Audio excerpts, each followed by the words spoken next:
ರಾಜ್ಯದಲ್ಲಿ ಕಾವೇರಿ ಕಿಚ್ಚು ಜೋರಾಗ್ತಾ ಇದೆ. ಒಂದ್ ಕಡೆಯಲ್ಲಿ ಈಗಾಗಲೇ ಕರ್ನಾಟಕ ಸರ್ಕಾರ ಮುಂದಿನ ನಿರ್ಧಾರ ಏನು ತೆಗೆದುಕೊಳ್ಳಬೇಕು ಅಂತ ಹೇಳಿ ಕಾನೂನು ತಜ್ಞರೊಂದಿಗೆ ಚರ್ಚಿಸುವ ಕೆಲಸವನ್ನ ಮಾಡ್ತಾ ಇದ್ರೆ, ಇತ್ತ ರೈತ ಪರ ಸಂಘಟನೆಗಳು ಕನ್ನಡ ಪರ ಸಂಘಟನೆಗಳಿಂದ ಹೋರಾಟ ದೊಡ್ಡ ಮಟ್ಟದಲ್ಲಿ ನಡೀತಾ ಇದೆ. ನಿಜಕ್ಕೂ ಕೂಡ ದೊಡ್ಡ ಮಟ್ಟದ ಅನ್ಯಾಯ ಇದು ಕರ್ನಾಟಕಕ್ಕೆ. ಕ್ಯಾಪ್ಟನ್ ರಾಜಾರಾವ್ ಅವರನ್ನ ಮಾತನಾಡಿಸ್ತಾ ಹೋಗೋಣ. ಸರ್, ಈಗಾಗಲೇ ಸರ್ಕಾರ ಕಾನೂನು ತಜ್ಞರ ಜೊತೆಯಲ್ಲಿ ಚರ್ಚೆ ನಡೆಸುವಂತ ಕೆಲಸ ಮಾಡ್ತಾ ಇದೆ. ಬಟ್ ಕರ್ನಾಟಕಕ್ಕಿರುವಂತ ಫೈನಲ್ ಆಪ್ಷನ್ ಏನು, ಮುಂದಿನ ಆಯ್ಕೆಗಳು ಏನೇನಿದೆ? ಸೊ ಮುಂದಿನ ಆಯ್ಕೆ ನಾವು ಮೇಕೆದಾಟು ಕಟ್ಟಲೇಬೇಕು. ಓಕೆ, ಅದು ಕಟ್ಟೆ ವಿಧಿನೇ ಇಲ್ಲ. ಕಾರಣ ಇಷ್ಟೇ, ಸುಪ್ರೀಂ ಕೋರ್ಟ್ನವರು ನಮಗೆ ಕುಡಿಯೋ ನೀರು 4.75 TMC ಕೊಟ್ಟಿದ್ದಾರೆ. ಅದು ಅರ್ಥ ಏನಪ್ಪ ಅಂದರೆ 4.75ಗೆ ನಿಮಿತ್ತ ಅಲ್ಲ, ನಾನು ಎಲ್ಲಿ ನೀರು ತಗೊಳ್ತೀನೋ ಅಲ್ಲಿ ಸುಮಾರು 24 TMC ನೀರು ಬೇಕು ನನಗೆ. ಆ 24 TMC ನೀರು ತೊಗೊಂಡು ಆ ಸುವೇಜ್ ವಾಪಸ್ ಬಿಟ್ಟರೆ ನನ್ನ ಲೆಕ್ಕಕ್ಕೆ 4.75 TMC ಮಾತ್ರ ಚಾರ್ಜ್ ಆಗುತ್ತೆ. ಯಾಕೆಂದರೆ 1 TMC ಕುಡಿಯೋ ನೀರು ತೊಗೊಂಡ್ರೆ 0.8 TMC ವಾಪಸ್ ಸುವೇಜ್ ಹೊಟ್ಟೋಗುತ್ತೆ. ಓನ್ಲಿ 0.2 TMC ಮಾತ್ರ ನಮಗೆ ಲೆಕ್ಕಕ್ಕೆ ಬರುತ್ತೆ. ಹಾಗಾಗಿ ನಾನು 36 TMC ನಾನು ಎಲ್ಲಿದೆ ರಿಸರ್ವಾಯರು? 4 ರಿಸರ್ವಾಯರ್ ಆಗಲೇ ಇರಿಗೇಷನ್ ಬಳಸಿಬಿಟ್ಟಿದ್ದೀವಿ, ನೀರಿಲ್ಲ ಅಲ್ಲಿ. ಹಾಗಾಗಿ ನಾವು ಹೊಸ ರಿಸರ್ವಾಯರ್ ಕಟ್ಟಬೇಕು. Mekedatu is one of the requirement to store water required for Bangalore drinking, ಕುಡಿಯೋದು. ಅದು ಸುಪ್ರೀಂ ಕೋರ್ಟ್ ಕೊಟ್ಟಿದೆ, ಅದನ್ನು ಕೊಡ್ಲಿಕ್ಕಾಗಲ್ಲ. ಅವಾಗ ಎಲ್ಲಿ ಡ್ಯಾಮ್ ಇರಲಿಲ್ಲ, ಹಾಗಾಗಿದೆ ಒಂದು. ಎರಡನೇದು, ಈ ಸರ್ಪ್ಲಸ್ ವಾಟರ್ ಇಶ್ಯೂ ಡಿಸೈಡ್ ಆಗಲಿಲ್ಲ, ಆಗಲೇ ನಾನು ಹೇಳಿದ್ದೀನಿ. ಈಗ ಅದನ್ನು ನಾವೇನು ಮಾಡಿದ್ದೀವಿ, ನಮ್ಮಿಂದ ಏನು ಸರ್ಪ್ಲಸ್ ವಾಟರ್ ಬರುತ್ತೋ ಅದನ್ನು ಹಿಡ್ಕೊಳ್ಳೋಕ್ಕೆ ನಾವು ಮಾಡಿದ್ದೀವಿ. ಒಂದೇ ಕಂಡೀಷನ್ ಸುಪ್ರೀಂ ಕೋರ್ಟ್ ಟ್ರಿಬ್ಯುನಲ್ ಏನು ಹೇಳ್ತು, ನಾವು 2 ಹೈಡ್ರೋ ಎಲೆಕ್ಟ್ರಿಕ್ ಕಟ್ಬೋದು, ತಮಿಳ್ನಾಡು ಕಟ್ಬೋದು. ಆದರೆ ಕಂಡೀಷನ್ ಇಬ್ಬರೂ ಫಾಲೋ ಮಾಡೋದು ಏನಪ್ಪ ಅಂದರೆ, ತಮಿಳ್ನಾಡು ನೀರು ಬಿಡೋದಕ್ಕೆ ಏನು ಮಂತ್ಲಿ ರಿಲೀಸ್ ಇಟ್ಟಿದ್ದಾರೆ ಅದನ್ನು ನಾವು ಬಿಡಲೇಬೇಕು. ನಾವು ಅದನ್ನು ಬಿಡೋಕ್ಕೆ ಒಪ್ತೀವಿ ಅಂತ ಹೇಳಿಬಿಟ್ಟಿದ್ದೀವಿ. ಹಾಗಾಗಿ ತಮಿಳ್ನಾಡು ಏನು ಅವ್ರಿಗೆ 177.25 TMC ಬಿಡಬೇಕು, ಅದು ಹೋಗುತ್ತೆ. ಅದಕ್ಕನ್ನು ಜಾಸ್ತಿ ಬಡ್ಡಿದ್ದು ಅಲ್ಲಿ ಇಟ್ಕೊಳ್ತೀವಿ, ಅದನ್ನು ನಾವು ಕುಡಿಯೋ ನೀರಿಗೂ ಉಪಯೋಗಿಸ್ಕೊಳ್ತೀವಿ ಅಂತ ಹೇಳಿದ್ದೀವಿ. ಮತ್ತು ಇದು ಆಗಲೇ 1924 ಅಗ್ರಿಮೆಂಟ್ ಆಗಿದೆ ಅಂತ ಆಗಲೇ ಹೇಳಿದೆ. ಸೊ ಇದಕ್ಕೆ ಒಪ್ಪಿಗೆ ಹಿಂದೆನೇ ಬಂದಿದೆ, ಈಗ ಹೊಸ ಒಪ್ಪಿಗೆ ಬೇಕಿಲ್ಲ. ಸೊ ಹಾಗಾಗಿ ಇದು ಇಶ್ಯೂನೂ ಫ್ರೇಮ್ ಮಾಡಿತ್ತು, ಏನು ಮಾಡಬೇಕು ಅಂತ ಹೈಡ್ರೋ ಎಲೆಕ್ಟ್ರಿಕ್ಕು. ಇದನ್ನು ಎಲ್ಲ ಟ್ರಿಬ್ಯುನಲ್ ಆರ್ಡರ್ ಪ್ರಕಾರನೇ ಆಗಿದೆ, ಯಾವುದೂ ನಾವು ವೈಲೇಟ್ ಮಾಡ್ತಿಲ್ಲ. ಟ್ರಿಬ್ಯುನಲ್ ಆರ್ಡರ್ ಸ್ಟ್ರಿಕ್ಟಾಗಿ ಫಾಲೋ ಮಾಡ್ತೀವಿ. ಮುಂದೆ ನೀರು ಬಿಳಿಗುಂಡ್ರಲ್ಲಿ ಬಿಡೋದು ರಿಸರ್ವಾಯರ್ ಮೆಟ್ಟೂರಿಂದ ಬಿಡ್ತೀವಿ, ಮೇಕೆದಾಟುವಿಂದ ಬಿಡ್ತೀವಿ. ಹಾಗಾಗಿ ನಮಗೆ ಮೇಕೆದಾಟು ಆಗಲೇಬೇಕು. ನಿನ್ನೆನೂ ಮೊನ್ನೆ ಸುಪ್ರೀಂ ಕೋರ್ಟ್ ಇದರಲ್ಲಿ ರಾಜ್ಯಸಭೆಯಲ್ಲಿ ಹೇಳಿಬಿಟ್ಟಿದ್ದಾರೆ ಸರ್ಕಾರ. ಹಾಗಾಗಿ ಇದಕ್ಕೆ ಒಪ್ಪಿಗೆ ಕೊಡಬೇಕು, ಆದಷ್ಟು ಬೇಗ ಇದಾಗಬೇಕು, ಇದಕ್ಕೆ ತೀರ್ಮಾನ ಆಗಬೇಕು. ನಾಳೆ ಏನು ಚೀಫ್ ಮಿನಿಸ್ಟರ್ ಬರ್ತಾರೋ ಅವರಿಗೆ ಸೌಮ್ಯವಾಗಿ ಹೇಳಿ, ಸ್ವಾಮಿ ದಯವಿಟ್ಟು ಇದಕ್ಕೆ ತೊಂದರೆ ಕೊಡಬೇಡಿ, ನಿಮ್ಮ ಪಾಡಿ ನೀವು ಇರಿ, ನಿಮಗೇನು ನೀರು ಬಿಡಬೇಕು ಬಿಡ್ತೀವಿ ಅಂತ ಹೇಳಬೇಕು. ಇದಕ್ಕಿಂತ ಮುಖ್ಯವಾಗಿ ಇನ್ನೊಂದು ವಿಷಯ ಇದೆ. ಅವ್ರು ತಮಿಳ್ನಾಡು ಏನು ದುರುದ್ದೇಶ ಅಂದರೆ, ಈ ಸರ್ಪ್ಲಸ್ ವಾಟರ್ ನಾವು ಏನು ಬಿಡ್ತಾ ಇದ್ದೀವಿ ಅದನ್ನು ಅವ್ರೇನು ಸರ್ಪ್ಲಸ್ ವಾಟರ್ ಅಂತೇನು ಫ್ಲಡ್ ಆಗ್ತಾ ಇಲ್ಲ. ಅಲ್ಲಿ ಒಂದು ಗುಂಡಾಲ್ ಕೆರೆ ಫ್ಲಡ್ ಚಾನಲ್ ತೊಗೊಂಡು ಹೋಗ್ಬಿಟ್ಟಿದ್ದಾರೆ. ಬರೀ ಅಷ್ಟಕ್ಕೆ ಸೀಮಿತಿಲ್ಲ, ಗೋದಾವರಿಯಿಂದ ಬರೋ ನೀರನ್ನು ಕೂಡ ಕಟ್ಟಲಾಗಿ ತಂದಿಟ್ಕೊಂಡು ಅದನ್ನು ತೊಗೊಂಡು ಹೋಗಬೇಕು ಅಂತ ಇದ್ದಾರೆ. ಇದು ಅವ್ರ ದುರುದ್ದೇಶ. ಇದನ್ನು ಆಗ್ಲಿಕ್ಕೆ ಬಿಟ್ಕೂಡ್ದು, ಅದಕ್ಕೆ ಸ್ಟಾಪ್ ಮಾಡಬೇಕು. ನಾವು ನಮ್ಮ ಮೇಕೆದಾಟು ಮುಂದೆ ಹೋಗಿಸ್ಬೇಕು. ಆಮೇಲೆ ಇನ್ನೊಂದು ಸರ್, ಕೆಲವು ತಮ್ಗಳಿಗೆಲ್ಲರಿಗೂ ಗೊತ್ತಿದೆಯೋ ಇಲ್ಲ ಸರ್, ಕೆಲವು ರಿಸ್ಟ್ರಿಕ್ಷನ್ ನಮ್ಮ ಮೇಲೆ ಹಾಕಿದ್ದಾರೆ ಟ್ರಿಬ್ಯುನಲ್. ಮೊದಲನೇ ರಿಸ್ಟ್ರಿಕ್ಷನ್ ಏನು ಅಂದರೆ, 40,000 ಎಕರೆಕನ್ನ ಕಬ್ಬು ಬೆಳೀಕೂಡ್ದು ಕಾವೇರಿ ಬೇಸಿನಲ್ಲಿ. ಅವಾಗ ಒಂದೇ ಒಂದು ಶುಗರ್ ಫ್ಯಾಕ್ಟ್ರಿ ಇತ್ತು, ಇವತ್ತು 8 ಶುಗರ್ ಫ್ಯಾಕ್ಟ್ರಿ ಇದೆ. 8 ಅಂದರೆ 8 ಪಟ್ಟು ಆಗೋಯ್ತು. ಅಷ್ಟು ನೀರು ಜಾಸ್ತಿ ಉಪಯೋಗಿಸಿದ್ದೀವಿ ಅಂತ ಅರ್ಥ. ಅದಕ್ಕೆ ನೀರು ಎಲ್ಲಿದೆ? ಹೊಸ ನೀರು ತರಲೇಬೇಕು. ಸರ್ಕಾರದ ಮೇಲೆ ಒತ್ತಡ ಹಾಕಿ ನೀವುಗಳು ಈ ಹೊಸ ನೀರು ಎಲ್ಲಿಂದ ತರ್ತೀರಾ? 16 ಲಿಫ್ಟ್ ಇರಿಗೇಷನ್ ಸ್ಕೀಮ್ ನೀರು ಕೊಟ್ಟಿಲ್ಲ, ಕೋಟ್ಯಾಂತರ ರೂಪಾಯಿ ಖರ್ಚು ಮಾಡಿಬಿಟ್ಟಿದ್ದೀವಿ, ಅದಕ್ಕೆ ನೀರಿಲ್ಲ. ರೈತರು ಬೊಬ್ಬೆ ಹೊಡಿತಾರೆ, ನಾಳೆ ಏನಾಗುತ್ತೆ ಎಂಬುದು ಗೊತ್ತಿಲ್ಲ. ಹಾಗಾಗಿ ಅದಕ್ಕೂ ನೀರು ಬೇಕು. ಅದು ನೀರು ಬೇಕಾದ 50ರಿಂದ 60 TMC ನೀರು ಬೇಕು. ಅದು ಎಲ್ಲಿಂದ ತರಬೇಕು ಗೊತ್ತಿದೆ, ಎಲ್ಲಿಂದ ತರ್ಬೋದು ಅಂತಲೂ ನನ್ನ ಹತ್ರ ಅಂದಾಜಿದೆ. ಅದನ್ನು ಸರ್ಕಾರಕ್ಕೂ ಹೇಳಿದ್ದೀನಿ. ಆ ಸರ್ಕಾರಕ್ಕೆ ಒಂದು ಕಮಿಟಿ ಮಾಡಿ ಅದನ್ನು ನೀರು ಎಲ್ಲಿಂದ ತರ್ತೀವಿ ಅಂತ ಹೇಳಿ ಮೊದಲು ಅದು ಮಾಡಬೇಕು. ಇಲ್ಲದೆ ಹೋದರೆ ನಾಳೆ ದೊಡ್ಡ ಗಲಾಟೆ ಆಗೋಗುತ್ತೆ. ಭಾರಿ ತಮಿಳುನಾಡಲ್ಲೂ ಕೂಡ ನನ್ನಂಥ ಅಧಿಕಾರಿ ಇರ್ತಾರೆ, ಆ ಸರ್ಕಾರಕ್ಕೆ ಉಪದೇಶ ಮಾಡ್ತಾರೆ. ಹಾಗಾಗಿ ಇದು ಮುಂದಕ್ಕೆ ಹೋಗೋಕೆ ಮೊದಲೇ ನಾವು ಎಚ್ಚೆತ್ಕೋಬೇಕು, ಆದಷ್ಟು ಬೇಗ ಇದು ಮಾಡಬೇಕು. ಇದು ನೀವು ಮಾಡ್ತಕ್ಕಂಥ ಕೆಲಸ, ದಯವಿಟ್ಟು ಇದು ಮಾಡಿ. Okay, yes sir, thank you sir. ಇಷ್ಟೊತ್ತು ನಮ್ಮ ಈ ಕಾರ್ಯಕ್ರಮದಲ್ಲಿ ಜಾಯ್ನ್ ಆಗಿ ಸಾಕಷ್ಟು ಮಾಹಿತಿಯನ್ನು ಕೊಟ್ಟಿದ್ದಕ್ಕಾಗಿ. ವೀಕ್ಷಕರೇ, ಗಮನಿಸ್ತಾ ಇದ್ರಿ ಯಾವೆಲ್ಲ ವಿಚಾರಗಳಿವೆ, ಕರ್ನಾಟಕ ಸರ್ಕಾರಕ್ಕೆ ಇಲ್ಲಿ ಸವಾಲಾಗಿರೋದೇನು, ಮುಂದೇನು ಮಾಡಬೇಕು ಎನ್ನುವಂಥ ವಿಚಾರಕ್ಕೆ ಸಂಬಂಧಪಟ್ಟಂತೆ ಸಾರಾ ಗೋವಿಂದ್ ಅವರನ್ನ ಮಾತನಾಡಿಸ್ತಾ ಹೋಗೋಣ. ಸರ್, ಕರ್ನಾಟಕದಲ್ಲಿ ಪ್ರತಿ ಬಾರಿಯೂ ಕೂಡ ಸಂಕಷ್ಟದ ಸಂದರ್ಭ ಅಥವಾ ಬರದ ಪರಿಸ್ಥಿತಿ ಇದ್ದಾಗಲೇ ತಮಿಳುನಾಡು ಈ ರೀತಿಯಾದಂಥ ಖ್ಯಾತಿ ತೆಗೆಯುತ್ತೆ. ಈ ರೀತಿಯಾಗಿ ಒಂದಷ್ಟು ಒಂದ್ ಕಡೆಯಲ್ಲಿ ತಮಿಳುನಾಡು ಪದೇ ಪದೇ ಈ ಹಿಂದೆಯೂ ಕೂಡ ಗಮನಿಸ್ತಾ ಹೋಗೋದಾದ್ರೆ ಯಾವ ರೀತಿಯ ಖ್ಯಾತಿ ತೆಗೆದಿತ್ತು ಅಂತೇಳಿ, ಬಟ್ ಈಗಲೂ ಕೂಡ ಆಗ್ತಾ ಇರೋದು ಅದೇ ರೀತಿಯಾಗಿ. ಏನ್ ಹೇಳ್ತೀರಾ? ನಾನು ನನ್ನ ಮಾತನ್ನು ಮುಂದುವರಿಸೋದಕ್ಕೆ ಮುಂಚೆ ಇಲ್ಲಿ BJP ವಕ್ತಾರರಿದ್ದಾರೆ, ನಮ್ಮ ರುದ್ರದೇವರು, ಚಾಂದ್ ಪಾಷ ಅವರಿದ್ದಾರೆ, ಕಾಂಗ್ರೆಸ್ ವಕ್ತಾರರು. ಇವರಿಬ್ಬರಲ್ಲಿ ನಾನು ಮನವಿ ಮಾಡ್ತೀನಿ, ಇಲ್ಲಿ ನಾವು ಕಿತ್ತಾಡೋದಕ್ಕೆ ಬಂದಿಲ್ಲ. ಖಂಡಿತ. ದಯಮಾಡಿ ನಿಮ್ಮ ಪ್ರತಿಷ್ಠೆಗಳನ್ನ ನಿಮ್ಮ ಪಕ್ಷದಲ್ಲಿ ಇಟ್ಕೊಳ್ಳಿ. ಇದು ಕಾವೇರಿ ವಿಚಾರ, ಇಲ್ಲಿ ಕಾವೇರಿ ವಿಚಾರ ಮಾತಾಡಬೇಕೆ ವಿನ ಬೇರೆ ಬೇರೆ ವಿಚಾರಗಳನ್ನ ದಯವಿಟ್ಟು ಬೇಡ ಸರ್. ಇದು ಕಾವೇರಿಗೆ ಸಂಬಂಧಪಟ್ಟಿದ್ದು. ಕಾವೇರಿ ವಿಷಯದಲ್ಲಿ ನಿಮ್ಮ ಬದ್ಧತೆ ಏನು, ಇವ್ರ ಬದ್ಧತೆ ಏನು ಅನ್ನೋದನ್ನ ನಮ್ಮಂಥ ಕನ್ನಡ ಪರ ಹೋರಾಟಗಾರರಿಗೆ ನೀವು ತಿಳಿಸ್ಕೊಡ್ಬೇಕು. ಇದು ನನ್ನ ಅತ್ಯಂತ ಕಳಕಳಿಯ ಮನವಿ, ತಪ್ಪು ತಿಳ್ಕೊಡ್ರಿ. ಇಲ್ಲ ನಿಮಗೆ ಮಾತು ಕೊಡ್ತೀವಿ, ವಿಷಯ ಬಿಟ್ಟು ನಾವು ಬೇರೆ ಮಾತಾಡೋದಿಲ್ಲ. ಯಾಕೆಂದ್ರೆ ಇದು ಸಮಸ್ಯೆ ಆಗಿದೆ ಸರ್. ನನ್ನ ರೈತರು ಬರೀ ಮೈಯಲ್ಲಿ ಉರುಳು ಮಾಡ್ತಾ ಇದ್ದಾರೆ, ಹೊಟ್ಟೆ ಉರಿತದೆ ಅವ್ರನ್ನ ನೋಡಿದ್ರೆ. ಸರ್ ನಾನು ಒಂದು ಮಾತು ಹೇಳ್ತೀನಿ ಸರ್, ನೀವು ಹೇಳಿದ್ರಿ ಸಂಕಷ್ಟ ಪರಿಸ್ಥಿತಿಯಲ್ಲೇ ಇವರು ಖ್ಯಾತೆ ತೆಗೆಯೋದು. ಹೌದು, 1991 ಸರ್, ನಮ್ಮ DK ಶಿವಕುಮಾರ್ ಅವರು ಒಂದು ಮಾತು ಹೇಳಿದ್ರು ಮುಖ್ಯಮಂತ್ರಿ ಆದಮೇಲೆ. ನಾನು ಬಂಗಾರ ನೀವೇನು ಹೇಳಿದ್ರಿ ಅದಕ್ಕೆ ನನ್ನ ಪೂರ್ತಿ ಸಮ್ಮತ. As ex serviceman we feel very bad when our own party start speaking like this. ಹೊರಗಡೆ ಹೋದರೆ ಮಕ ಸಣ್ಣದಾಗತ್ತೆ, ಭಾಳ ಬೇಜಾರಾಗತ್ತೆ, ಏನಪ್ಪ ನಮ್ಮವ್ರು ಹಿಂಗೆ ಮಾತಾಡ್ತಾರೆ ಅಂತ. ದಯವಿಟ್ಟು ಇಶ್ಯೂ ಬಂದಾಗ ದಯವಿಟ್ಟು ಒಂದಾಗಿ ಮಿಕ್ಕಿದ್ದು ಏನಿದೆ ಅದನ್ನು ಬಿಟ್ಟುಬಿಡಿ. ವೆಲ್ ಸರ್, ಖಂಡಿತ ಏನು ಸರ್, ನಾನು ಆವಾಗಲೇ ಹೇಳ್ತಾ ಇದ್ದೆ, ಮುಖ್ಯಮಂತ್ರಿಗಳಾದಮೇಲೆ ಅವರೊಂದು ಮಾತು ಹೇಳಿದ್ರು, ನನಗೆ ಖುಷಿ ಆಯಿತು. ಯಾಕೆ ಅಂತ ಹೇಳಿದ್ರೆ ಒಬ್ಬ ವ್ಯಕ್ತಿನ ನೆನೆಸ್ಕೊಳ್ಳೋದಿದೆಯಲ್ಲ, ಅದು ರಾಜಕಾರಣದಲ್ಲಿ ವಿರಳ. ಅದನ್ನು DK ಶಿವಕುಮಾರ್ ಸಾಹೇಬರು ನೆನೆಸ್ಕೊಂಡ್ರು. ನಾನು ಬಂಗಾರಪ್ಪನವರು ಕಾಲದಲ್ಲಿ ನಾನು ಏನಾಗಿದೆ, ಬಂದಿಖಾನೆ ಸಚಿವರಾಗಿದ್ದೆ. ಮುಂದಕ್ಕೆ ನಿನಗೆ ಅವಕಾಶ ಸಿಗುತ್ತೆ ಮುಖ್ಯಮಂತ್ರಿ ಆಗೋದು ಅಂತ ಹೇಳಿದರು. ಆದರೆ ಇವತ್ತು ಅವಕಾಶ ಸಿಕ್ಕಿದೆ ಅಂತ ಹೇಳಿದರು. ಅದನ್ನು ನಿಮ್ಮ ಮಾತನ್ನ ನಾನು ಒಪ್ತೀನಿ.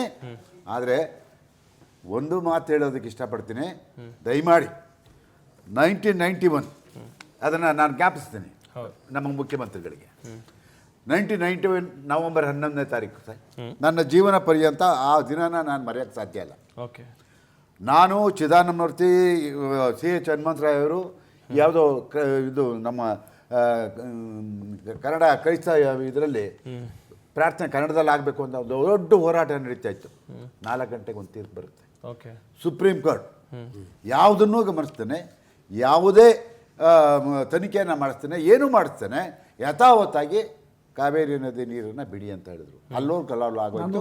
1991 ನವೆಂಬರ್ 11ನೇ ತಾರೀಕು ಸರ್, ಅಲ್ಲಿಂದ ಶುರುವಾಯಿತು ಹೋರಾಟ. ಅವಾಗ ಏನಾಗಿತ್ತು ಸರ್, ಇಲ್ಲಿರೋಂಥವ್ರು ಇವತ್ತು ಆ ಜನ ಬಾಯಿ ಬಿಡ್ತಾ ಇಲ್ಲ, ಅದು ನನಗೆ ಖುಷಿ. ಆ ಇಲ್ಲಿರೋಂಥವ್ರು ಪರಭಾಷೆಯವರು, ಅದರಲ್ಲೂ ತಮಿಳುಗರು ಸಂಭ್ರಮಾಚರಣೆ ಮಾಡ್ತಾರೆ, ಪಟಾಕಿ ಹೊಡಿತಾರೆ, ಮೆರವಣಿಗೆ ಮಾಡ್ತಾರೆ. ಇದನ್ನ ಕನ್ನಡಿಗ ಸಹಿಸ್ಕೊಳ್ಳಿಕ್ಕೆ ಸಾಧ್ಯ ಇದೆಯಾ?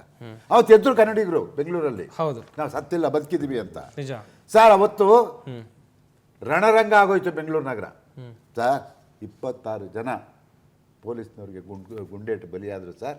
ನನ್ನ ಕನ್ನಡ ಪರ ಹೋರಾಟಗಾರರು, ಬೇರೆ ಯಾವ ಭಾಷೆಯವರು ಆಗಲಿಲ್ಲ, ಯಾವ ರಾಜಕಾರಣಿ ಸಾಯಿಲ್ಲ ಸರ್. ಸತ್ತಿದ್ದು ಕನ್ನಡ ಪರ ಹೋರಾಟಗಾರರು, ಕನ್ನಡಿಗರು. ನನ್ನ ಮೇಲೆ 100 ಜನ ವಕೀಲರು ಮೊಕದ್ದಮೆ ಹೂಡಿದ್ರು ಸರ್. ಇದಕ್ಕೆಲ್ಲ ರಾಜ್ಕುಮಾರ್ ಅಭಿಮಾನಿ ಸಂಘ ಸಾಲಾಗೋದು, ಇವರೇ ನೇರವಾಗಿ ಹೊಣೆ ಅಂತ ಹೇಳ್ಬಿಟ್ಟು ಅವತ್ತು ಹೇಳಿದ್ರು ಅವರು. ಇವತ್ತು ಇಂತಹ ಒಂದು ಇದನ್ನ ದಬ್ಬಾಳಿಕೆ ಮಾಡ್ತಾ ಇದ್ದಾರೆ, ಮತ್ತೊಂದು ಮಾಡ್ತಾ ಇದ್ದಾರೆ ಅಂತ ಎಲ್ಲ ಹೇಳಿದ್ರು. ನಾನು ಅದನ್ನು ಅವತ್ತು ಸಮರ್ಥಿಸ್ಕೊಂಡೆ. ನನ್ನ ಜನ ಮಾಡಿದ್ದು ಸರಿ, ಯಾಕೆಂದ್ರೆ ಎಲ್ಲಿವರೆಗೆ ದಬ್ಬಾಳಿಕೆ. ಆದ್ರೆ ಇವತ್ತು ಆ ಜನ ಬಾಯಿ ಮುಚ್ಕೊಂಡಿದ್ದಾರೆ. ಯಾಕೆಂದ್ರೆ ಇಲ್ಲಿ ವಾಸ ಮಾಡ್ತಾ ಇದ್ದೀನಿ, ಇಲ್ಲಿ ಬದುಕ್ತಾ ಇದ್ದೀನಿ ಅಂತ ಹೇಳ್ಬಿಟ್ಟು. ನಾನು ಒಂದು ಮಾತು ಹೇಳ್ತೀನಿ, ದಯಮಾಡಿ ಇವತ್ತೇನಾದರೂ ಈ ನಾಡಿನಲ್ಲಿ ಈ ಕಾವೇರಿ ಸಮಸ್ಯೆ ಆಗಿರ್ಬೋದು ಅಥವಾ ಕನ್ನಡದ ಸಮಸ್ಯೆ ಆಗಿರ್ಬೋದು, ಇವೆಲ್ಲವೂ ಉಳಿದಿದ್ರೆ ಕನ್ನಡ ಪರ ಹೋರಾಟಗಾರರಿಂದ ಅಂತ ನಾನು ಧೈರ್ಯವಾಗಿ ಹೆಮ್ಮೆಯಿಂದ ಇಷ್ಟಪಡ್ತೀನಿ ಸರ್. ಖಂಡಿತ ಬೇರೆ ಯಾರಿಂದನೂ ಅಲ್ಲ.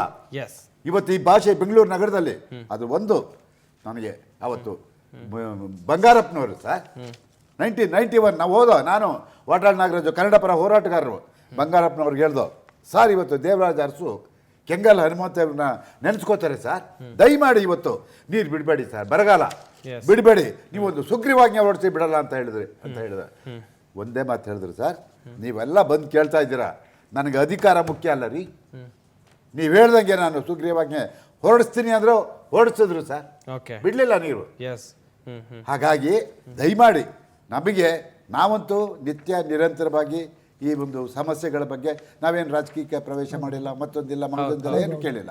ಆದರೆ ನಮ್ಮ ಕೈ ಬಲಪಡಿಸಿ. ಎಸ್, ಯಾಕಂದ್ರೆ ನಿಮಗೆ ಒಬ್ಬರಿಗೆ ಕೇಂದ್ರದಲ್ಲಿ ಒಬ್ಬರಿಗೆ ರಾಜ್ಯದಲ್ಲಿ ಒತ್ತಡ ಇರುತ್ತೆ, ಆದರೆ ಅದನ್ನು ಬದಿಗಿಟ್ಟು ನಮ್ಮನ್ನ ನೀವು ಬೆಂಬಲಿಸಿ. ಓಕೆ ಓಕೆ ಚಾಂದ್ ಪಾಷಾ ಅವರೇ, ಈ ಹಿಂದೆ ಸರ್ಕಾರಕ್ಕೆ ಸೂಚನೆ ಇತ್ತು ರಾಜ್ಯದಲ್ಲಿ ಈ ಬಾರಿ ತೀವ್ರತರವಾದಂತಹ ಬರಗಾಲ ಬರುವಂತ ಸಾಧ್ಯತೆ ಇದೆ ಅಂತೇಳಿ ತಜ್ಞರು ಈ ಹಿಂದೆ ಮಾಹಿತಿಯನ್ನ ಕೊಟ್ಟಿದ್ರು, ರಿಪೋರ್ಟ್ಗಳು ಕೂಡ ಅದನ್ನ ಹೇಳಿದ್ವು. ಆದ್ರೆ ಸರ್ಕಾರ ಮುನ್ನೆಚ್ಚರಿಕಾ ಕ್ರಮಗಳನ್ನ ತೆಗೆದುಕೊಳ್ಳಲಿಲ್ಲ. ಕೆರೆಗಳಿಗೆ ನೀರು ತುಂಬಿಸುವಂತ ಕೆಲಸವನ್ನ ಈ ಹಿಂದೆ ಮಾಡಬೇಕಿತ್ತು, ಕಾಲುವೆಗಳಿಗೆ ನೀರು ಹರಿಸಬೇಕಿತ್ತು. ಬಟ್ ರಾಜ್ಯ ಸರ್ಕಾರ ಆ ನಿರ್ಧಾರವನ್ನ ತೆಗೆದುಕೊಳ್ಳಲಿಲ್ಲ. ಚುನಾವಣೆ ಸಲುವಾಗಿ ತಮಿಳುನಾಡಿಗೆ ಯಥೇಚ್ಛವಾಗಿ ನೀರು ಬಿಡುವ ಕೆಲಸ ಆಯ್ತು ಎನ್ನುವ ಆರೋಪ. ಚುನಾವಣೆ ಸಂದರ್ಭದಲ್ಲಿ ನಾವೇನು ಹೆಚ್ಚಿನ ನೀರನ್ನು ಬಿಟ್ಟಿಲ್ವಲ್ಲ ಸರ್, ಇದು ಸುಳ್ಳು, ಇದು ಸುಳ್ಳು ಆಪಾದನೆ. ಬಟ್ ಲೋಕಸಭೆಯಲ್ಲಿ ಜಲಶಕ್ತಿ ಸಚಿವಾಲಯದಿಂದ ಬಂದಿರುವಂತ ಮಾಹಿತಿ ನಿಮಗೆ ಆಗಲೇ ಅದನ್ನ ಸ್ಪಷ್ಟಪಡಿಸಿದ್ದೀನಿ. ಓಕೆ, ಈ ಹರಿವು ಅನ್ನೋದು ಇದೆಯಲ್ಲ ಅದು ಹೋಗ್ತಾ ಇರುತ್ತೆ, ಅದನ್ನ ತೆಗೆದು ಇಟ್ಕೊಳ್ಳೋದಕ್ಕೆ ತಜ್ಞರು ಹೇಳಿದ ಅದನ್ನ ಈ ತಮಿಳುನಾಡು ಸರ್ಕಾರ ಲೆಕ್ಕಕ್ಕೆ ತಗೊಳ್ಳೋದಿಲ್ಲ. ಆ ನೀರನ್ನು ಶೇಖರಣೆ ಮಾಡ್ಕೊಳ್ಳೋದಕ್ಕೆ ಮೇಕೆದಾಟು ಯೋಜನೆ ಬೇಕೇ ಬೇಕು ಅಂತ. ಅದು ಹರಿದು ಹೋದಂಗೆ ಅವ್ರು ಅದನ್ನ ಲೆಕ್ಕಕ್ಕೆ ಇಲ್ಲ, ಆ ರೀತಿ ಅವ್ರು ಮಾಡ್ತಾ ಇರೋಂಥದ್ದು. ಸೊ ನಾವು ಚುನಾವಣೆಗೆ ನಾವು ರೈತರ ಹಿತವನ್ನ ಕಾಪಾಡದೆ ರೈತರ ಬೆನ್ನಿಗೆ ಚೂರಿ ಹಾಕಿ ನಾವು ತಮಿಳುನಾಡು ಕೊಡ್ತೀವ ಸರ್? ಯಾವ ಕಾರಣಕ್ಕೂ ನಾವು ಕೊಡೋದಿಲ್ಲ. ನಮ್ಮ ಒಂದು ಏನಂದ್ರೆ, ಇದು ಯಾವುದೇ ಸರ್ಕಾರ ಇದ್ದಾಗಲೂ ಕೂಡ ಒಂದು ಹೋರಾಟಗಳಿಗೆ ಕಾವೇರಿ ಅಂತ ತಕ್ಷಣ ಒಂದು ದೊಡ್ಡ ಬೆನ್ನೆಲುಬಾಗಿ ನಿಲ್ಲೋದು ಖಂಡಿತ ನಮ್ಮ ನಾಯಕರು ಹೇಳಿದ್ದು ಕನ್ನಡ ಪರ ಸಂಘಟನೆ. ಯಾಕಂದ್ರೆ ನಾವು ಕಣ್ಣಾರೆ ನೋಡಿದ್ದೇವೆ. ನಮಗೊಂದು ಕೆಲವೊಂದು ಏನು ಯಾವುದೇ ಪಕ್ಷದ ಸರ್ಕಾರವಿರಲಿ ಸರ್, ಈ ಒಂದು ಪ್ರಾಧಿಕಾರ ಇದೆಯಲ್ಲ ಕಾವೇರಿ ನೀರು ನಿರ್ವಹಣಾ ಪ್ರಾಧಿಕಾರ, ಇವರ ಜೊತೆಯಲ್ಲಿ ನೇರವಾಗಿ ಸಂಘರ್ಷಕ್ಕೆ ಇಳಿಯೋದಕ್ಕೆ ಆಗ್ತಾ ಇಲ್ಲ. ಇವ್ರು ಏನ್ ಮಾಡ್ತಾರೆ ಅಂತ ಹೇಳಿದ್ರೆ, ಇವತ್ತು ಕಾವೇರಿ ನಮ್ಮ ಕೈಯಲ್ಲಿದೆ. ನಾವು ಸಂಘರ್ಷಕ್ಕೆ ಇಳಿದಂತ ಸಂದರ್ಭದಲ್ಲಿ ಮೇಲೆ ಕೇಂದ್ರದಿಂದ ಮೇಲೆ ಏನಾದರೂ ಒಂದು ಆದೇಶವನ್ನು ತಂದು ಅಲ್ಲಿನ ಒಂದು ಕೇಂದ್ರ ಪಡೆಯನೋ ಮಗದೊಂದು ತಂದು ಅವರ ಸುಪರ್ದಿಗೆ ತಗೊಂಡ್ರೆ ನಾವೇನ್ ಮಾಡೋದು? ನಾವು ಕೈ ಚೊಲ್ಕೊಳ್ತೀವಿ. ನಮ್ಮ ಕಾವೇರಿನ ನಾವು ಬೇರೆಯವ್ರ ಕೈಯಲ್ಲಿ ಕೊಟ್ಟು ಕುತ್ಕೊಳ್ಳೋದ ಪರಿಸ್ಥಿತಿ. ಹಾಗಾಗಿ ಇದು ಬಹಳ ಸೂಕ್ಷ್ಮವಾದ ವಿಚಾರ. ನಮ್ಮ ರಾಜಕೀಯವಾಗಿ ನಾವು ಏನು ಬೇಕಾದ್ರೂ ಬೇರೆ ಟೈಮಲ್ಲಿ ನಾವು ಬೇಳೆ ಬೇಯಿಸ್ಕೊಳ್ಳೋಣ, ಪರಸ್ಪರ ಮಾಡ್ಕೊಳ್ಳೋಣ. ಖಂಡಿತ ಈ ಹೋರಾಟಕ್ಕೆ ನಾವು ಯಾವುದೇ ಕಾರಣಕ್ಕೆ ಬೆಂಬಲ ಕೊಡೋದಿಲ್ಲ ಸರ್. ಈಗಾಗಲೇ ನಮ್ಮ ರೈತರಿಗೆ ವ್ಯವಸಾಯ ಮಾಡೋಕ್ಕೆ ಬೇಕಾದಂತ ನೀರನ್ನ ಕಾಲುವೆಗಳಿಗೆ ಬಿಟ್ಟಿದ್ದೀವಿ. ಆ ಕಾಲುವೆಗೆ ಬಿಟ್ಟು ನಾವು ಇಲ್ಲಿ ನೀರು ಬಿಡ್ತೀವಿ ಅಂತ ಹೇಳಲ್ಲ, ಯಾವ ಕಾರಣಕ್ಕೂ ಕೂಡ ಪ್ರಶ್ನೆ ಬರೋದಿಲ್ಲ. ಕೆರೆಗಳು ಇನ್ನೂ ತುಂಬಾ ಆಗಿಲ್ಲ ಸರ್. ಖಂಡಿತ ಯಾವಾಗಿಂದ ಶುರುವಾಯ್ತು ಸರ್ ಬರಗಾಲದ ಛಾಯೆ. ಅದಕ್ಕೋಸ್ಕರವಾಗಿ ನಮ್ಮ ಮುಖ್ಯಮಂತ್ರಿಗಳು ಏನು ಹೇಳಿದ್ರು, ಬರಗಾಲವ ಪ್ರಾರಂಭ ಆಗಿದೆ, ಅದಕ್ಕೋಸ್ಕರವಾಗಿ ಬೆಳೆಗಳನ್ನ ಬೆಳಿಬೇಡಿ ಅಂತ ಹೇಳೋದು ಉದ್ದೇಶ ಇಷ್ಟೇ. ನಾಳೆ ಮಳೆ ಕೈ ಕೊಟ್ರೆ ಕೇಳಿ ಸರ್, ಒಂದ್ ನಿಮಿಷ, ನೀವು ಇವತ್ತು ಬೆಳಿತೀರಿ, ನಾಳೆ ಮಳೆ ಕೈ ಕೊಟ್ಟಾಗ ಎರಡನೇ ಹಂತದಲ್ಲಿ ಬೆಳೆಗಳಿಗೆ ನೀರಿನ ಅವಶ್ಯಕತೆ ಇರುತ್ತೆ. ಅವತ್ತು ಬರಲಿಲ್ಲ ಅಂದ್ರೆ ಕೈ ಸುಟ್ಕೋತೀರಿ, ಸಾಲ ಸೂಲ ಮಾಡಿರ್ತೀರಿ, ಅನಾಹುತಗಳಿಗೆ ಈಡಾಗ್ತೀರಿ. ಆ ಒಂದು ಮುನ್ನೆಚ್ಚರಿಕೆಯನ್ನು ಕೊಟ್ಟಿದ್ದಾರೆ ಹೊರತು ನಾವು ಅದಕ್ಕೋಸ್ಕರ ನಾವೇನ್ ಮಾಡಿದೀವಿ, ವೈಜ್ಞಾನಿಕವಾದ ರೀತಿಯಲ್ಲಿ ಈಗಿನ ಕಾಲಕ್ಕೆ ತಕ್ಕಂತೆ ಯಾವ ರೀತಿಯಲ್ಲಿ ನಾವು ರೈತರಿಗೆ ಮಳೆಯ ಒಂದು ವ್ಯವಸ್ಥೆಯನ್ನ ನೀರಿನ ವ್ಯವಸ್ಥೆ ಮಾಡಬೇಕು ಅದಕ್ಕೆ ಒಂದು ಕ್ರಿಯಾರೂಪ ನಡೀತಾ ಇದೆ. ಕೃತಕ ಮಳೆಯನ್ನು ತರುವಂತ ವ್ಯವಸ್ಥೆ ಮಾಡೋದಕ್ಕೂ ಕೂಡ ನಮ್ಮಲ್ಲಿ ಕೆಲಸ ನಡೀತಾ ಇದೆ. ಹಾಗಾಗಿ ಯಾವ ಕಾರಣಕ್ಕೂ ಕೂಡ ನಾವು ತಮಿಳುನಾಡಿನವರಿಗೆ ನೀರು ಬಿಡೋ ಪ್ರಶ್ನೆಗೆ ನಾವು ಸಿದ್ಧರಾಗಲ್ಲ. ಸದಾ ನಮ್ಮ ರೈತರ ಜೊತೆ ಇರ್ತೀವಿ. ರುದ್ರದೇವರವರೇ, ನಾಡಿನ ಜಲ ನೆಲದ ವಿಚಾರ ಬಂದಾಗ, ನೀರಿನ ವಿಚಾರ ಬಂದಾಗ ಇಲ್ಲಿ ರಾಜಕೀಯ ಬದಿಗಿಟ್ಟು ಮಾತಾಡಬೇಕು, ಸರ್ವ ಪಕ್ಷಗಳು ಒಂದಾಗಿ ಒಂದು ಗಟ್ಟಿ ನಿರ್ಧಾರಕ್ಕೆ ಬರಬೇಕು, ಅಥವಾ ಏನೋ ನಮ್ಮ ರಾಜ್ಯ ವಿರೋಧಿ ನಿರ್ಧಾರವನ್ನ ಯಾರೇ ತೆಗೆದುಕೊಂಡ್ರು ಒಟ್ಟಾಗಿ ಹೋರಾಟ ಮಾಡಬೇಕು ಎನ್ನುವಂತ ನಿಲುವು ರಾಜ್ಯಾದ್ಯಂತ ಇದೆ.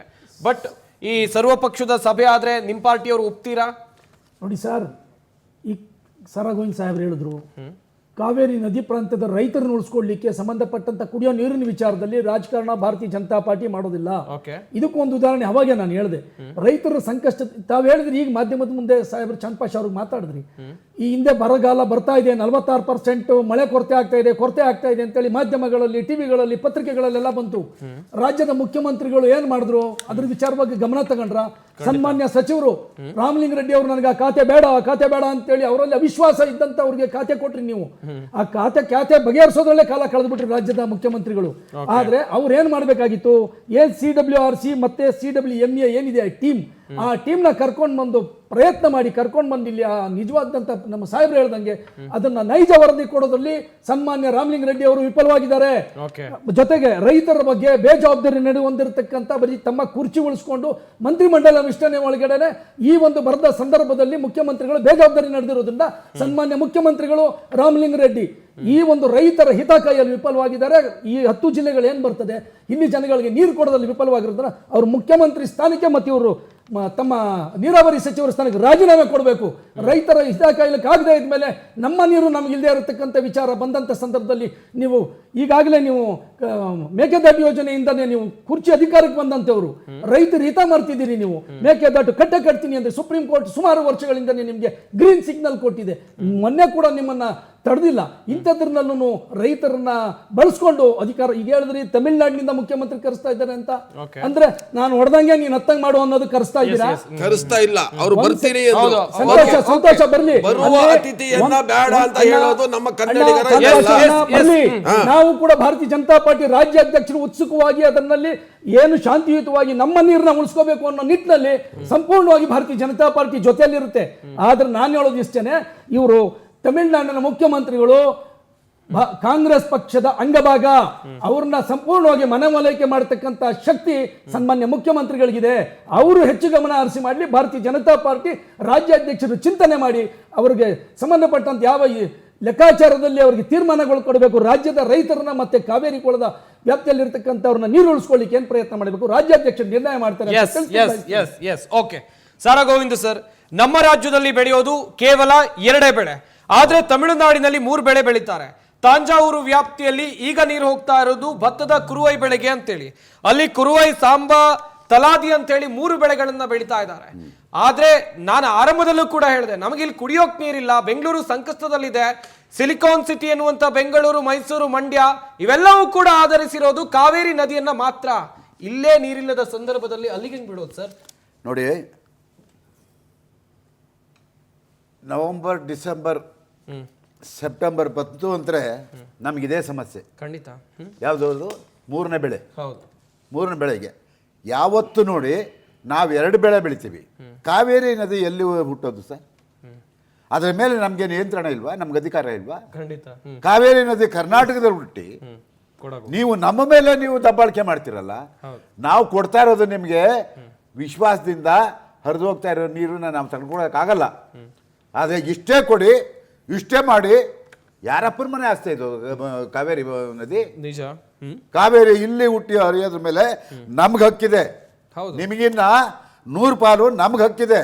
ನಾವು ಇಟ್ಟುಕೊಂಡು ನೀರನ್ನ ನಿಮಗೆ ಕೊಡ್ತೀವಿ. ಅದನ್ನ ನೀವು ಅರ್ಥ ಮಾಡ್ಕೋಬೇಕು. ಅರ್ಥ ಮಾಡ್ಕೊಳ್ದೇನೆ ಇವತ್ತು ದಬ್ಬಾಳಿಕೆ ಮಾಡ್ತಾ ಇದ್ದೀರಾ. 3ನೇ ಬೆಳೆ ನಮಗೆ ಕುಡಿಯಕ್ಕೆ ನೀರಿಲ್ಲ ಸರ್. ಕುಡಿಯಕ್ಕೆ ನೀರಿಲ್ಲ. ನೀವು 3ನೇ ಬೆಳೆಗೆ ನೀರು ಕೇಳ್ತಿರಲ್ಲ, ಇದು ಎಷ್ಟು ಮಟ್ಟಿಗೆ ಸರಿ? ನಾನು ಹೇಳ್ತೀನಿ, ಇವತ್ತು ಬರ್ತಾ ಇದ್ದಾರೆ ಈ ರಾಜ್ಯದಲ್ಲಿ. ನೀವು 2 ಪಕ್ಷ ಅಲ್ಲ ಸರ್, BJP, ಕಾಂಗ್ರೆಸ್ಸು, ಜನತಾದಳ ಅಲ್ಲ ಸರ್. ಇಲ್ಲಿ ಇನ್ನೊಂದಿದೆ, ಕನ್ನಡ ಪರ ಹೋರಾಟಗಾರರು. ಯಾವ ವಿಜಯ, ಯಾವ ಕೇಂದ್ರದ ಮಂತ್ರಿನ ಯಾರು ಬಂದ್ರು ಇಲ್ಲಿರೋಂಥ ಕನ್ನಡ ಪರ ಹೋರಾಟಗಾರರನ್ನ ಆ ಸಭೆಗೆ ನೀವು ಕರಿಬೇಕು.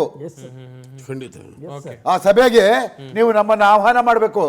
ನನ್ನ ಅಂತಲ್ಲ, ಬೇಕಾದಷ್ಟು ಹಿರಿಯರು ಹೋರಾಟ ಮಾಡಿದ್ದಾರೆ. ಅಂಥವ್ರನ್ನ ನೀವು ಕರೆದು ಅವ್ರನ್ನ ಕೂರಿಸ್ಕೊಂಡು ಚರ್ಚೆ ಮಾಡಿ. ಅವ್ರಿಗೆ ಕೆಲವು ಸಲಹೆ ಕೊಡ್ತಾರೆ. ಕೇವಲ ನೀವು 2 ಅಲ್ಲ, 3 ಜನನೇ ಅಲ್ಲ, ನಮಗೂ ಹಕ್ಕಿದೆ.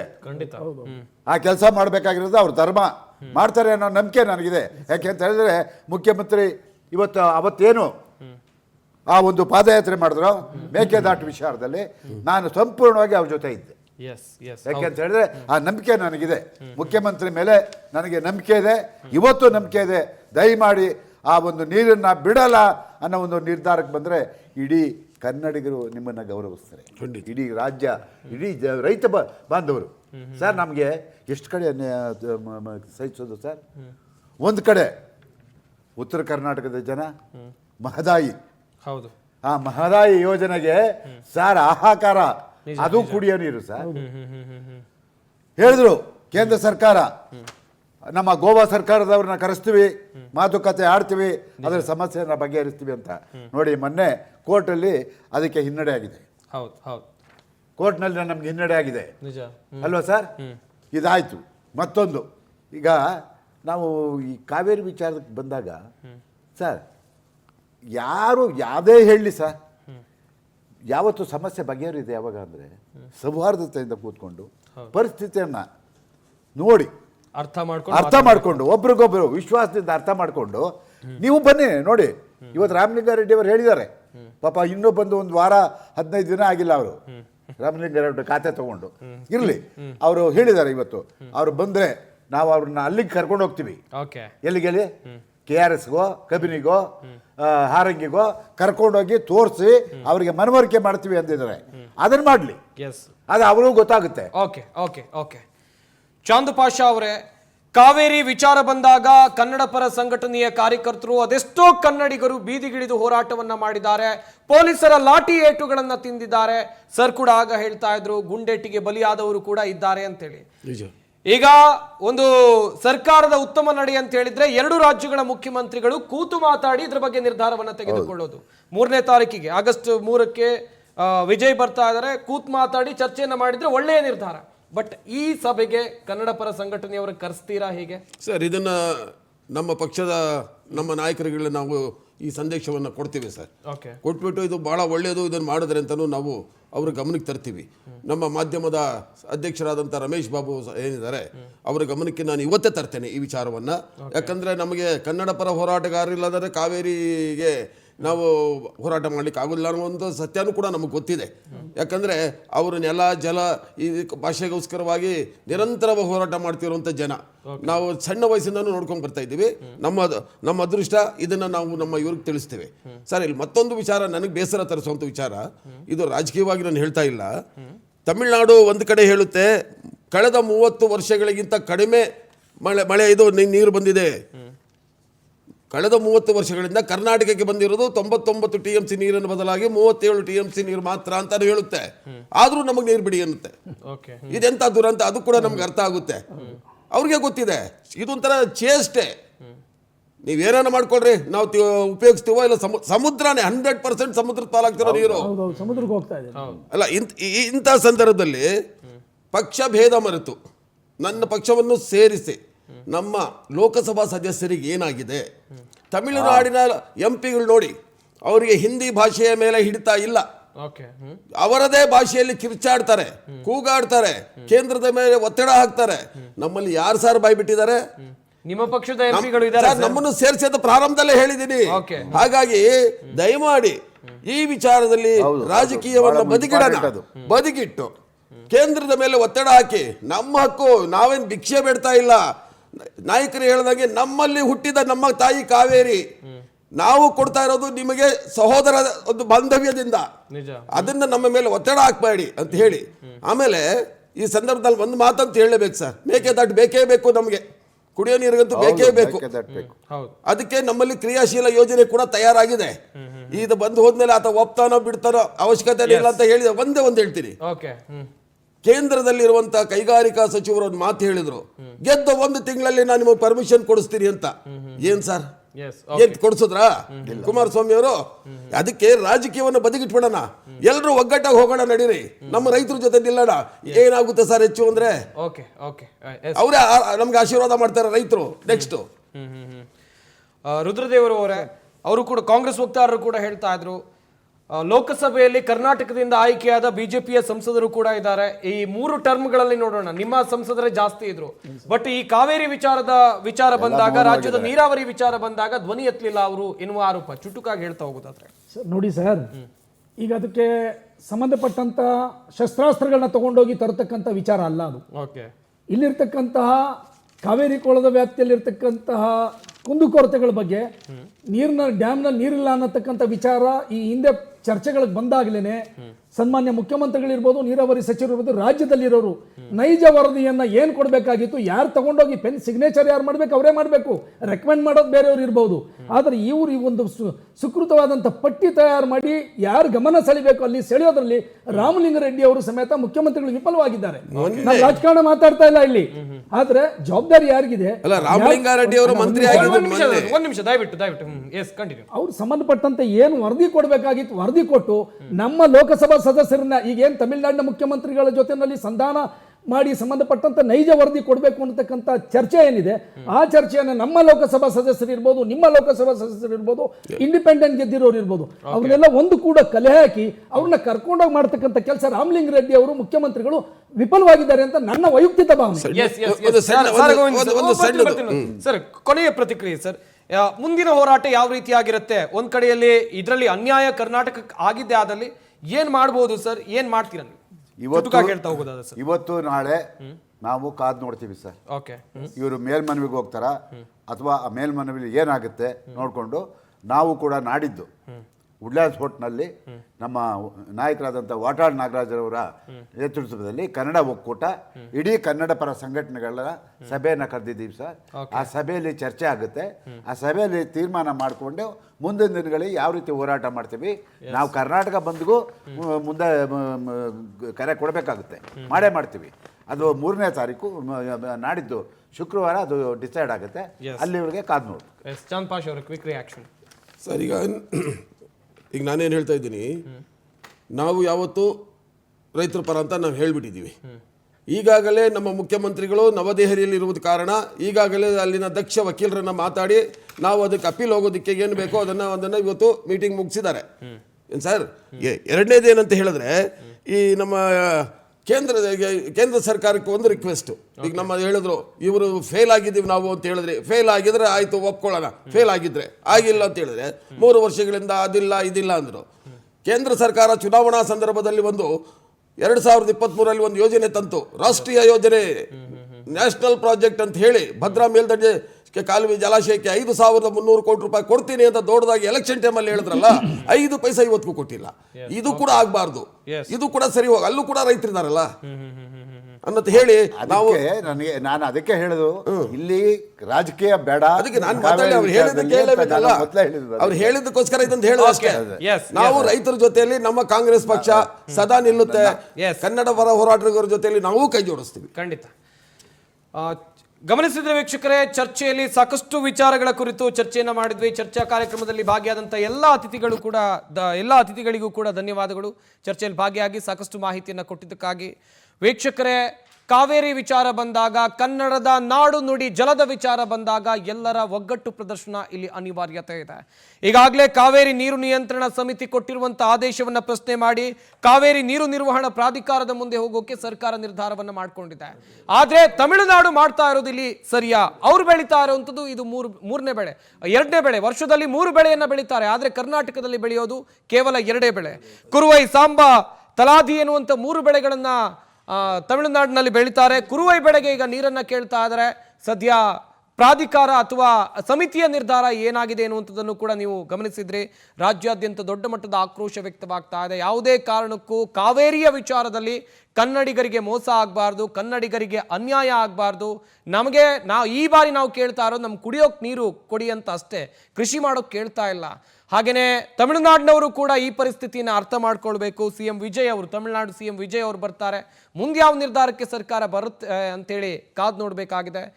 ಇದು ಇವತ್ತಿನ ಚರ್ಚಾ ವಿಷಯ. ನೋಡ್ತಾ ಇರಿ ಪವರ್ ಟಿವಿ, ಇದು ನಿಮ್ಮ ಶಕ್ತಿ.